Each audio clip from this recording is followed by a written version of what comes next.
कर रहे हैं, क्योंकि उनके लिए मैं, मेरी बच्ची, हम तो सब मर चुके हैं। उनके 2 बेटे गए, एक बहू भी चले गई और 2 पोतियां भी चले गई। उस घर से सब, मतलब उनकी नजर में सब कहते हैं ना कि मरे बराबर हैं हम लोग भी। तो उनका कोई नहीं है इस दुनिया में। तो आप लोग हो, जो बेटी बन के आप गई हो ना, आप हो सबसे ज्यादा। तो एंड तक उनका साथ देना, बस यही चाहूंगी। एंड तक उनको गिल्ट मत होने देना कि उन्होंने आप लोगों पे विश्वास किया, तो कम से कम उनको धोखा मत देना, क्योंकि धोखा आपने इतने दिए है ना कि कभी बहुत हर्ट होता है, बहुत ज्यादा। तो मेरा तो कोई नहीं, चलो हर्ट किया, बहुत लोगों ने हर्ट किया है, कोई बात नहीं। पर वो बुढ़ापे में उनको हर्ट होगा ना, तो वो सह नहीं पाएंगे उस चीज को, क्योंकि एक एज, एक सहन शक्ति, हर एक चीज की ना एक लिमिट होती है, एक टाइम होता है, एक एज होती है। तो उनकी जो एज है ना, वो तुम्हारे धोखे को सहन नहीं कर पाएगी। उनको ऐसे नोच के ना, पूरा प्रॉपर्टी नोच के, पैसा ऐसे फेंकना मत।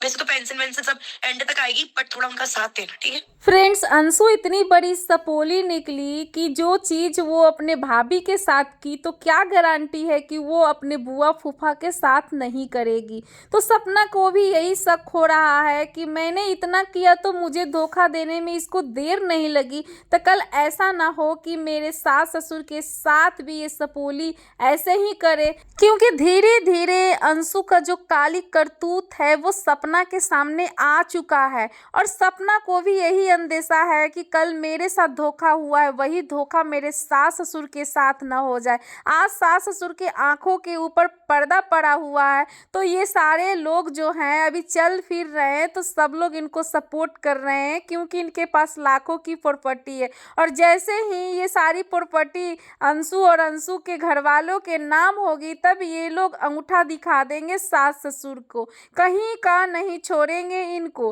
क्योंकि जब इस तरीके से अंशु का ब्रेन वॉश कर दिया गया है, और अंशु को भी प्रॉपर्टी के लिए ही सपना के ससुराल में भेजा गया था, जिसकी एकमात्र बेटी हो, वो भाई अपने बेटी को किसी के घर क्यों भेजेगी, ये भी कोई सोचने